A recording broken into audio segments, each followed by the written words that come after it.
I'm Benjamin Hall, and I'm searching for heroes.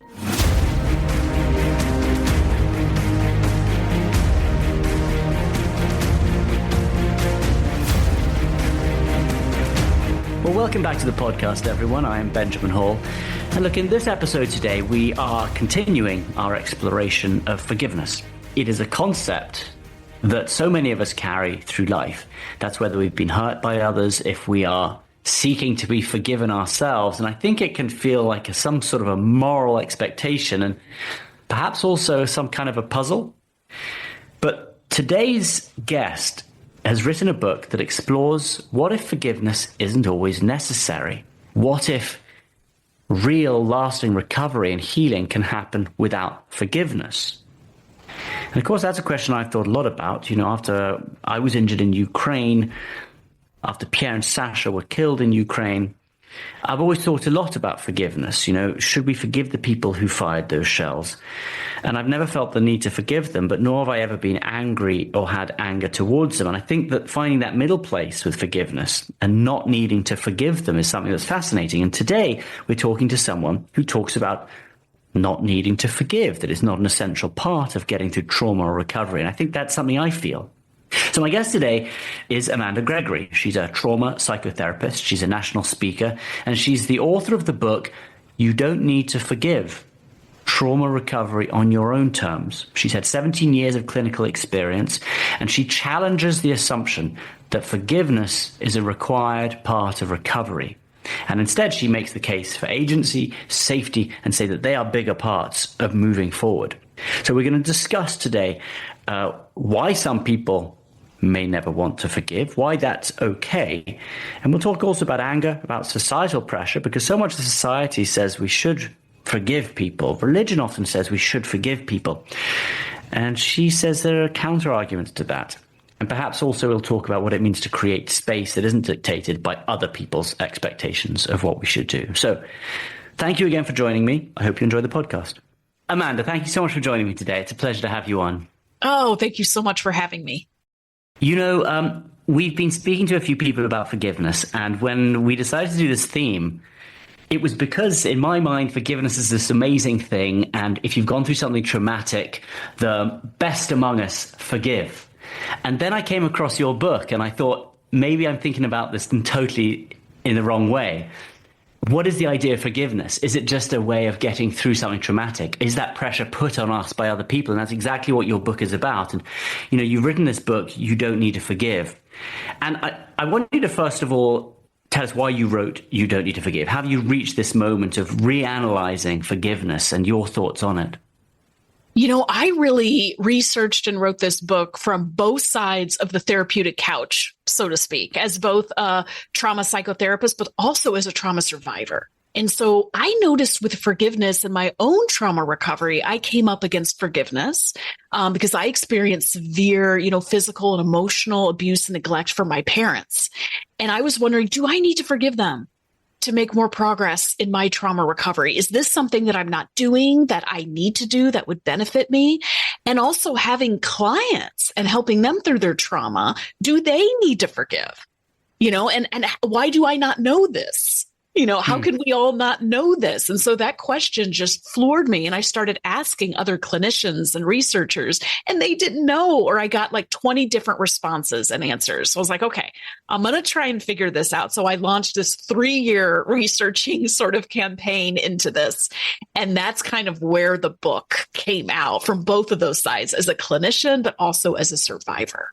With your own traumatic, background and experiences, did you find the need at first? Did you spend quite a few years telling yourself, I have to forgive? Forgiving is what's going to help me recover? I didn't know.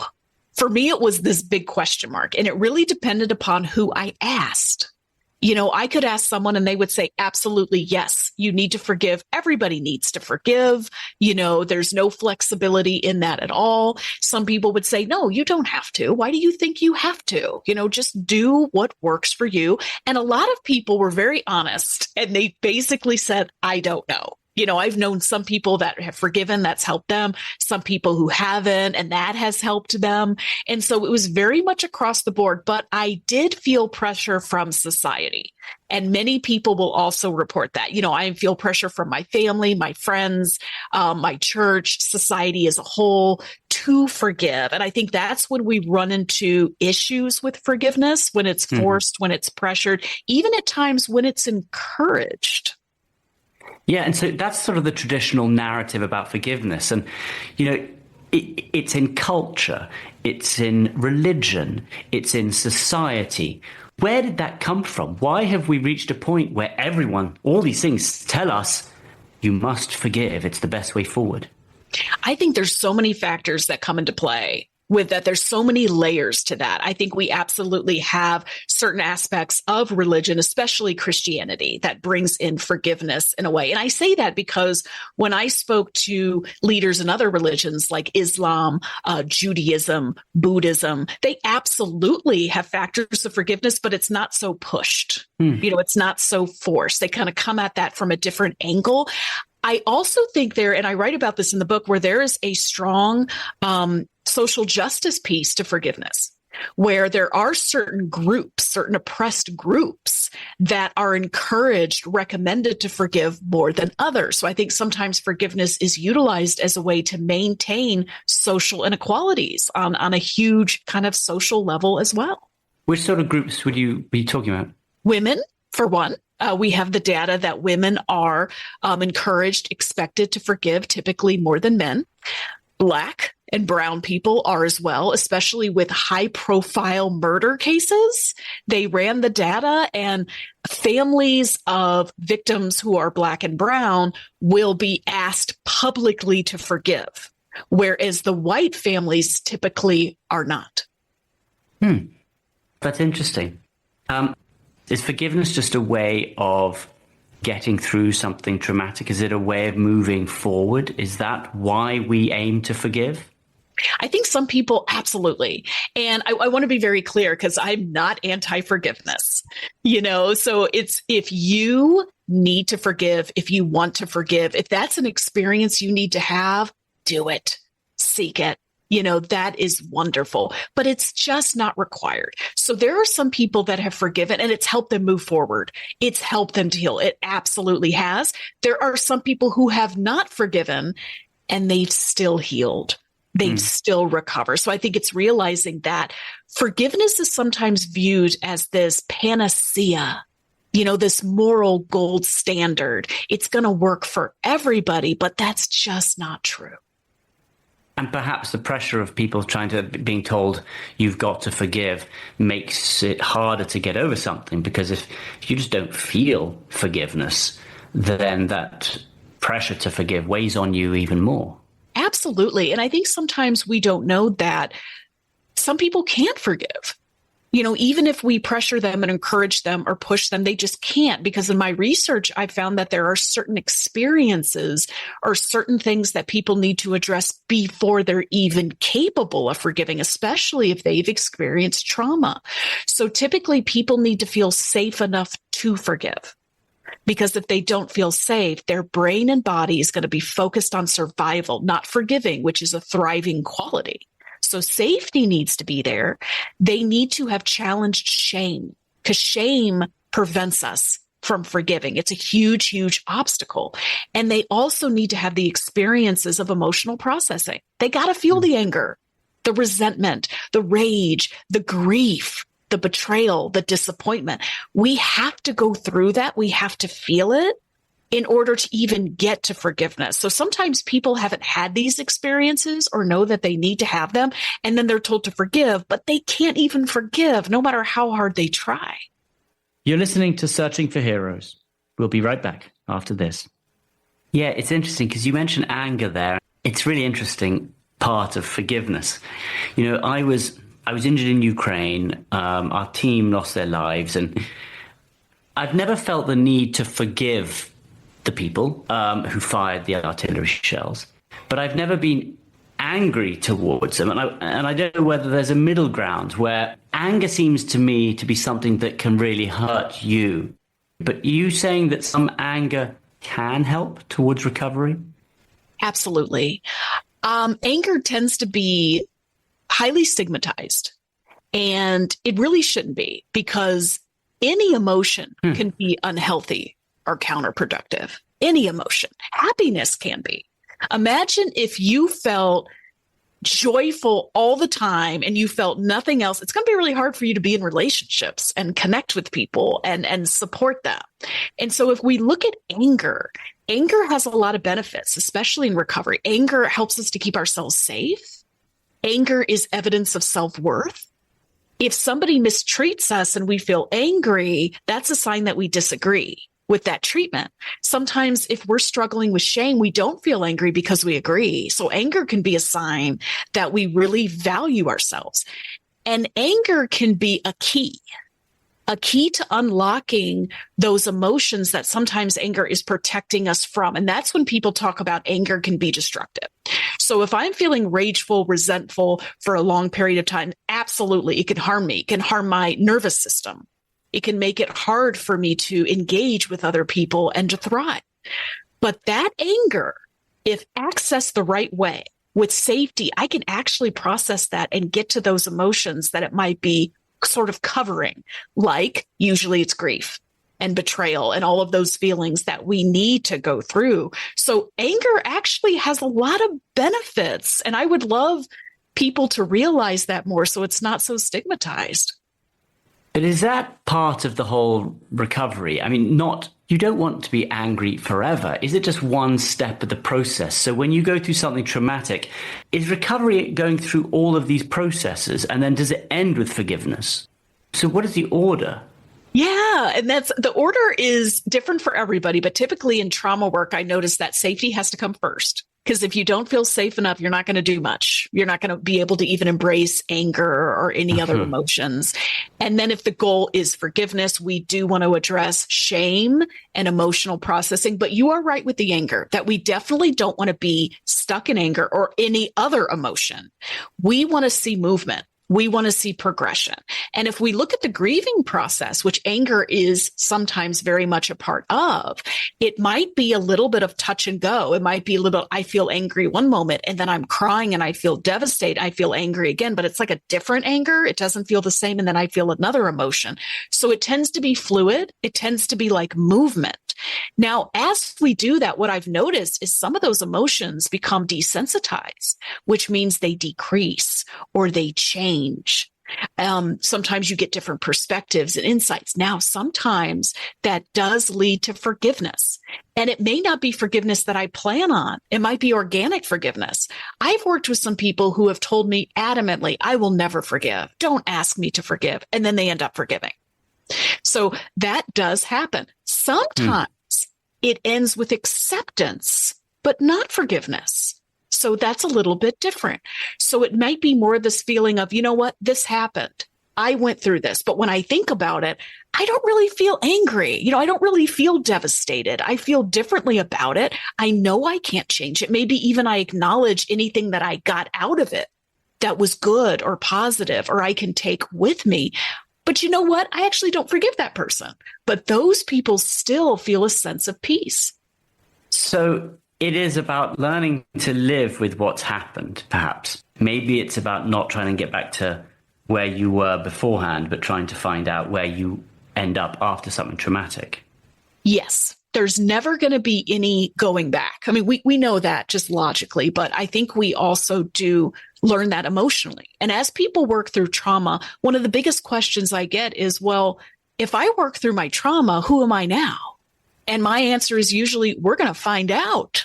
And it's not going to be this completely different person. Okay. We don't change our personalities, but sometimes when we're out of survival mode and we're thriving and we're recovering from trauma, we might return to passions that we used to have. We might embrace parts of ourselves that we didn't feel always safe enough to embrace. A lot of times there's more self-worth and acceptance. And so absolutely, there's never any going back. And honestly, we shouldn't want to, right? Just kind of keep going forward, knowing that we're not our trauma. Do you ever come across people who want to forgive but can't forgive? And what do you say to them? Absolutely. I respect their goal. And that's a big part of working with people. I think you respect their agency and their goals as long as it's not going to harm them or anybody else.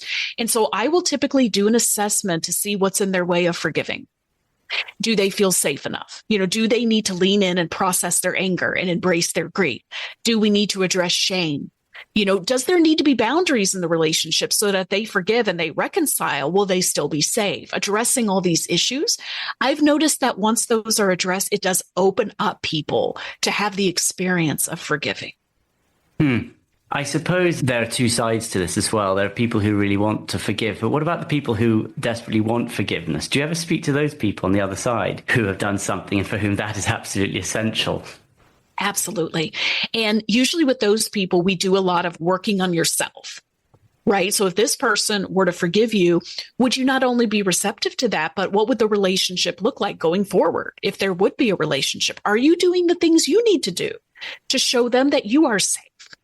That you can be maybe even a part of their forgiving process. And what if they don't forgive you? What would that be like? How could you manage that? So absolutely, this is on both ends of people who are seeking to forgive, wanting to forgive, or people who also want to receive forgiveness, and also people who are working on forgiving themselves. Part of me feels that if forgiveness is the traditional narrative, do people learn from their mistakes if forgiveness is given away too easily? Like if forgiveness is just what we should all aim for, I don't know, maybe does that harm us?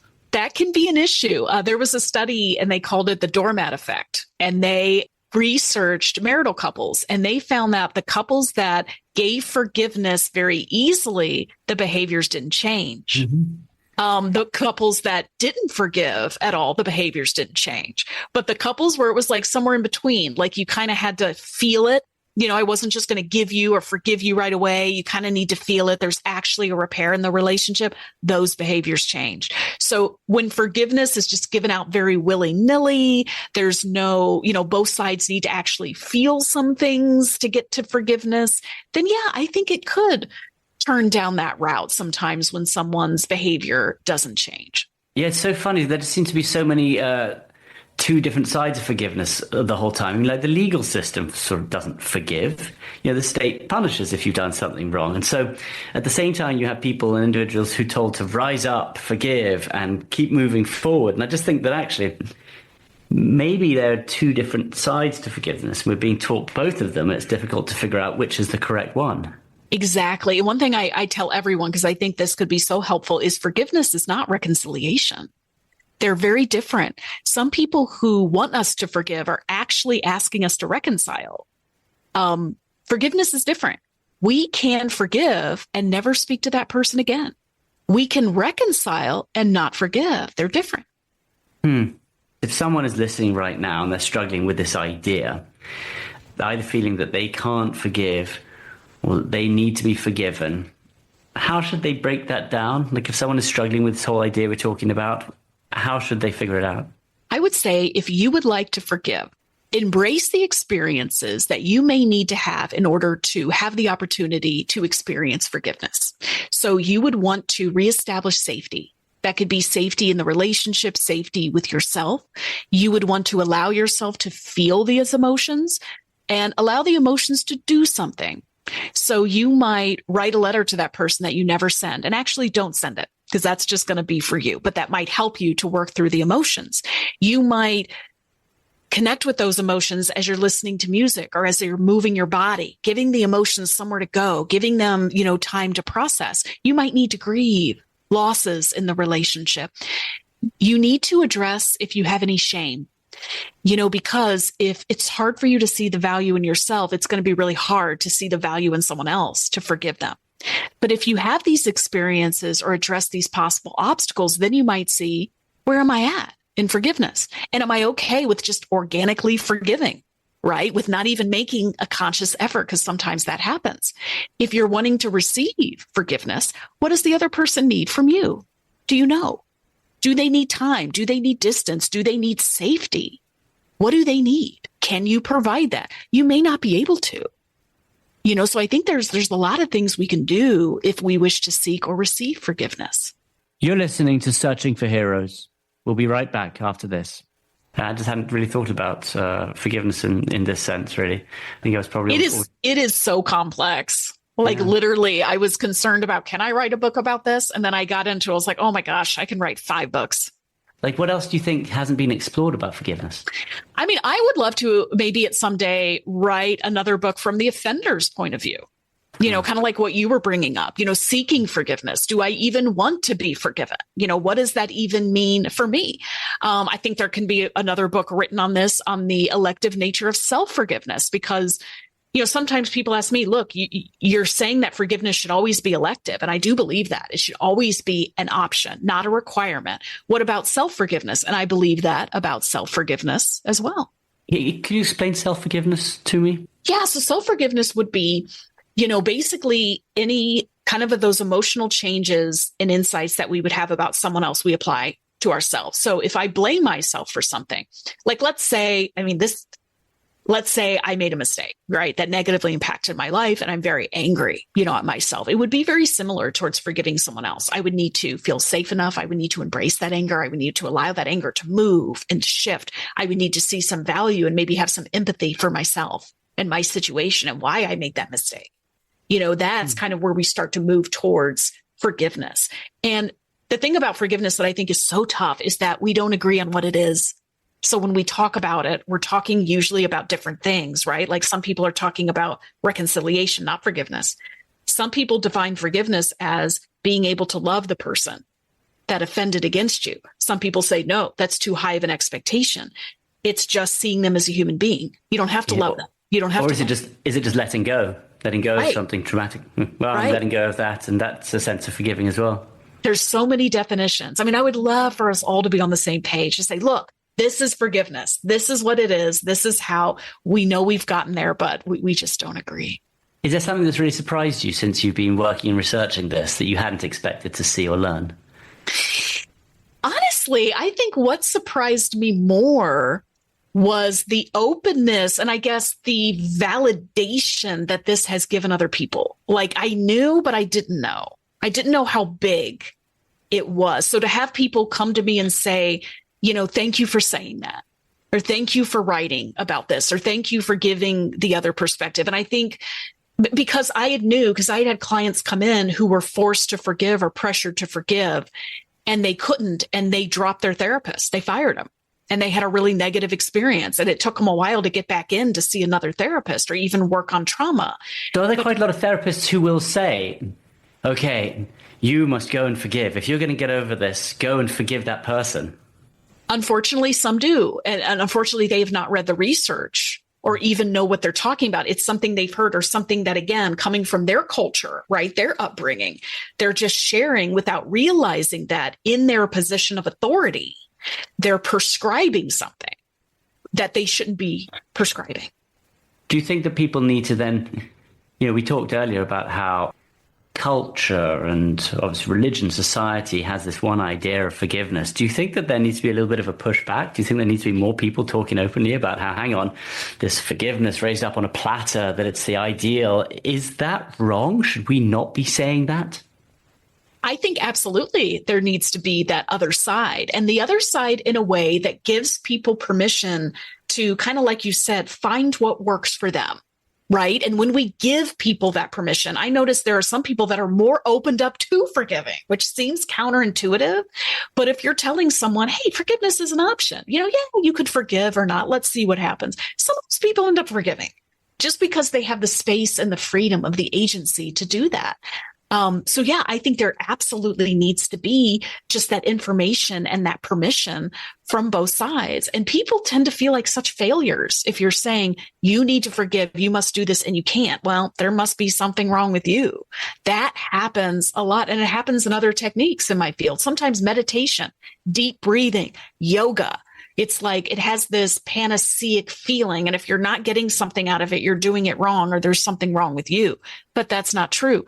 Deep breathing can cause panic attacks and trauma responses in some people, and they shouldn't be doing it. Yeah. I mean, so can you explain to me the effect this has on a person? So, they're being told by everyone to forgive. They're unable to forgive. What does that do to them when they get that clash between what they're being told to do and that inability to do it? When it comes to complex trauma, it triggers and validates shame. 9 times out of 10, it does. So this is a person that deep down, even if they are the best functioning, they're this high-powered CEO, right? Or they're the most healthiest, loving person you know. Deep down, they don't feel like they have value. And those phrases will come up or it'll be like, well, I'm not good enough. Yeah, and that's like one of the worst things for recovery is to lose your own identity. So you're basically breaking yourself down because you lose the shame, or you feel shame rather, because you're not being able to do what people are telling you to do. Right. It does validate that. But what if we said, oh, you can't forgive, or oh, you don't want to forgive. Okay, let's find out what you need and do that. Yeah. Let's just do that. Yeah. And then once that need is met, let's see where you are and find out what you need and do that. Yeah. And then let's just see where we go. And I think that is one of the toughest things about healing, trauma or non. It has to be fluid. It has to be adaptable. I am not a big believer in stages and steps and all of those things. I know that gives a lot of structure to a lot of people and it can be very beneficial. But when it comes to intense healing, I look at it as an actual living organism that changes and adapts. And as a therapist, I may think a client needs something. I come back next week and it's completely different. And I need to adapt. I need to catch up to them. How many people have said to you, you're just like a naysayer. You're so anti-forgiveness. You're anti-community. Like, have you had that backlash from people? Honestly, not really. I think that the biggest people ask me is like, okay, what are your biggest critics? And honestly, I think it's people who feel like what I'm saying goes against their religious beliefs. It's typically the Protestant Christian denominations who will just send me Bible quotes, but no other sort of information. So I typically don't respond to those because I'm not into theology. Like I haven't done a lot of research in that, so I don't feel like I can respond. And I'm not going to debate your religion. That's your religion. You have that. You have that belief. That's great. But I haven't really gotten a lot of pushback from people in my field or my colleagues or researchers, even the biggest researchers. So there is someone who at times I absolutely push against in my book named Robert Enright. And he is like the forgiveness godfather in the field. He's done all this research. He's devoted his career. I sent him my book right when it came out. I sent him an advanced reader's copy and a kind note. And I said, thank you so much for everything you've done. I realize this is another perspective. I do hope you would read it. He sent me a little note back and it was so great. He was like, I did like your book. We don't agree on some points. But he was very gracious. And so even him, there was a good reception. But I think the people who really push back and call me a naysayer, one, they haven't read the book because the book is not anti-forgiveness. But they just feel threatened. They feel like maybe I'm going against something that they believe in so strongly. I think those are my greatest critics. Have you ever had a patient or client who has had religious beliefs and you've had to sort of talk them through countering the religious beliefs of forgiveness and saying, well, maybe, the Bible isn't necessarily, or you had to sort of talk them through countering their religious beliefs of forgiveness? No, because that is unethical and disrespectful, and it doesn't contradict. This is what happens is if they have strong religious beliefs, we lean into that because that is a resource for healing. And in my methods, I can actually take advantage of that, not work against it. Okay. So let's say we're challenging shame and they believe I don't have any value. I'd be like, well, let's say they're a Protestant, I might say, well, what would Jesus say to you? Well, Jesus thinks I have value. Interesting. So Jesus thinks that, but you don't. Let's do some bilateral stimulation. Notice the difference. So you see what I'm doing? I'm bringing it in. I'm leaning in. But when it comes to required things, I would say, well, you know what? Let's see if you forgive. Let's see if we can get there, right? I'm never going to tell a client don't forgive, especially if that's what they want. But I'm not going to hold them down. I'm not going to be like, okay, you want to forgive? We're going to forgive. And so it's really about a balance. But when you're working with a human being, and they have a belief system that's not causing them any harm, lean into it. Yeah. I suppose Sodom and Gomorrah, there's no forgiveness there. I mean, those two towns were wiped out. Yeah. Or Noah's Ark, for example. I mean, other than Noah. Right. no forgiveness for the rest of them. So I suppose you do have both sides, in the Bible. You said that when you had Enright didn't necessarily, you thought differently about forgiveness. What was the main point where you thought differently? Like, what would he say? I think the main point is that he would say it's required, or at least needs to be required for what?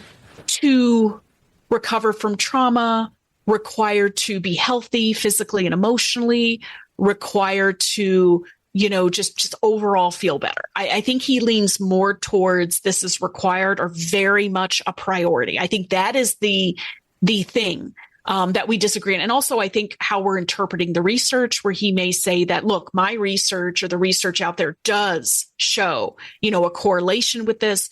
And on my end, which I say in the book, I'll say things like, well, your sample studies are very small. They're all women. They're all Protestant women in the Midwest. I don't know if we want to apply that to everybody. Your funding source is a little biased, so that's kind of what I'm looking at. And of course, at the end of the day, where we always fall is that more thorough research is needed. I would love to see, and again, nobody has the money for this, but I would love to see big research studies on people who just focus on methods of forgiveness and put against well-established treatment modalities and see who wins.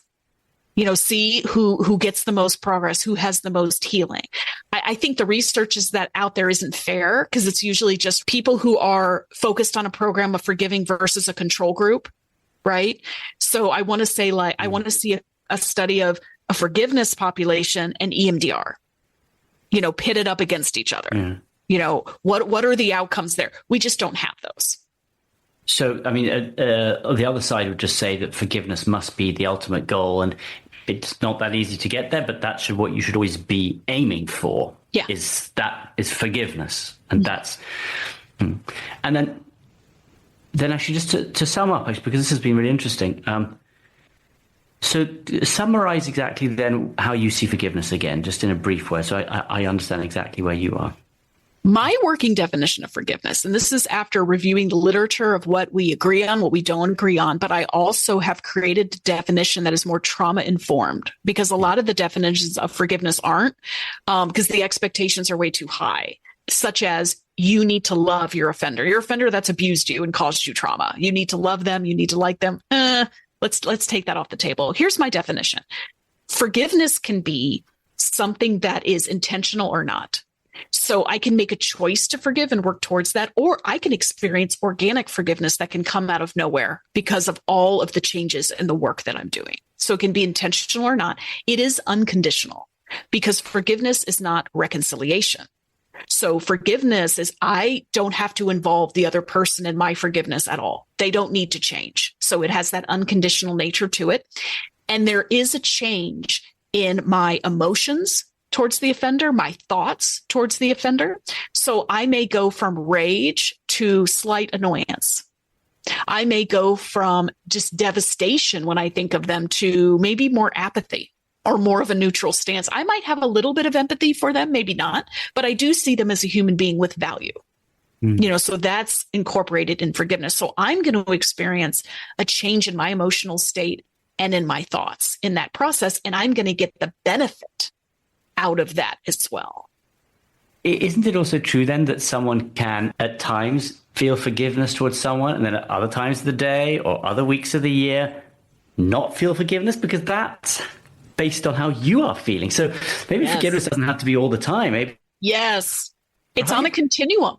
I believe it is absolutely on a continuum, and it moves, just like grief moves. How many times do we feel like, I have grieved, but an anniversary comes up, a birthday comes up, right? A holiday comes up, and we feel sad, or we feel a little angry again. That's not relapse. It's not like we didn't grieve. It's a process. It's a flow. It's waves, and it does change. But when it comes to forgiveness, I noticed that it doesn't go all the way to the end of the continuum. That's actually quite rare with someone who's gone through that process, where someone may feel just apathetic about the person, and then an anniversary comes from, and they feel a little irritable, and they go back to apathy. So absolutely, there's going to be some movement there. Because you can want forgiveness, but also want change to prevent whatever you are forgiving for from happening again. So those two they can coexist. And then can forgiveness and anger coexist? And I think, too, when we look at that and we look at reconciliation or the repair of a rupture in the relationship, then we're looking at actions or things in that relationship that need to change. Maybe boundaries, need to be changed. Maybe somebody's behavior needs to be different. And I always tell people, think of that as something that absolutely does relate, but it is also its separate thing, because we can forgive and never involve that person, right? We can forgive just for ourselves and our own healing.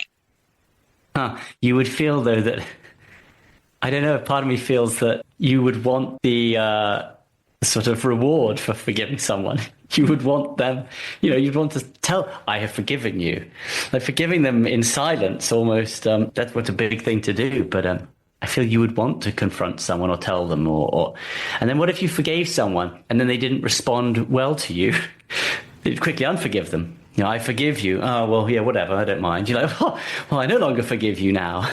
Right. Or it might be, I do forgive you, but I don't know about our relationship going forward. If this is how you're going to respond. And remember, for somebody that causes us trauma, sometimes those people aren't safe to tell them that we forgive them.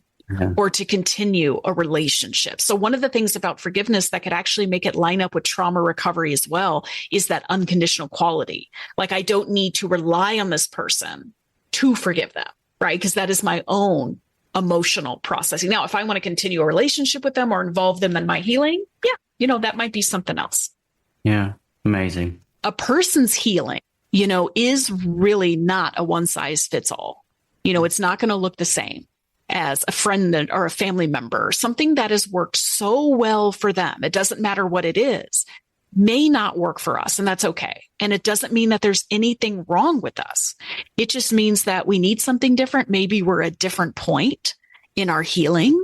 I think the best thing people can do is know, okay, the best thing I can do is find what works for me at this point in my journey, knowing that I can update those methods, I can adapt to them, I can discard them when they're no longer helping me. I can constantly revise that and to lean into that. And some people are going to love that. They're going to support that. Some people won't. But if somebody is so adamant about us forgiving, I always ask my clients, what do you think's going on with that person? What do you think deep down their intent is? Why do they really want us to forgive? Sometimes it's wonderful intention. They want us to feel better, right? How wonderful. They care about us. They love us. They don't want us to hurt. But we are hurt and we're going to hurt, right? Maybe that's something we just have to let them know, or let them know, actually, this is a better way for you to help me. Are there some people who push forgiveness with malicious intent? Absolutely. Those may be people who are the offender, who want to support the offender, who want the abuse or the offense to continue. Yes, those people are out there. I do believe it's mostly good intentioned, and people just don't know how to help us. Wow. Well, Amanda, thank you so much for joining me today. What a great pleasure speaking to you. Oh, you're so welcome. And thank you for reaching out. What a great topic. And I love it that you're doing a series on it. Absolutely. Pleasure to meet you, Amanda. All right. Great to meet you. Take care. Bye. Bye. Well, that was Amanda Gregory, and it was so interesting to talk to her. And I think what stood out to me most was how clearly she challenges the idea that forgiveness is a universal goal. For her, and in her books, she says healing is personal, it's adaptive, it's different for everybody. And sometimes, and as we mentioned and spoke about today, it has nothing to do with forgiving at all. And again, that is such a sharp contrast to Azim Khamisa's story, where forgiveness was the route to peace and purpose. Amanda, I think, reminds us that peace can come without it, through safety, boundaries, even without anger, and sometimes without ever saying the words, I forgive you. I think both see strength in their path. For Azim, forgiveness is a conscious act of compassion. It's about healing, and it's about addressing the core elements that lead to something traumatic. But Amanda says that not forgiving can be an equally conscious act of preserving oneself. And maybe that's the real takeaway. There isn't one way to recover. For some, forgiveness is key, it's essential, as with Azim. But for others, it's a door they choose not to open. And I suppose, and again, as with so many of the things we talk about in this podcast, the courage is in finding the path that lets you live without the past dictating your future. And that path is going to be different for everybody. So look, thank you so much for joining me today. And I hope that it was an interesting conversation. I think it's so interesting to have two guests who sort of feel so differently about what forgiveness means. So thank you for joining me. And, I hope you join me next week too. Bye. Thanks for listening to Searching for Heroes. Listen ad-free with a Fox News Podcasts Plus subscription on Apple Podcasts. And Amazon Prime members can listen to this show ad-free on the Amazon Music app.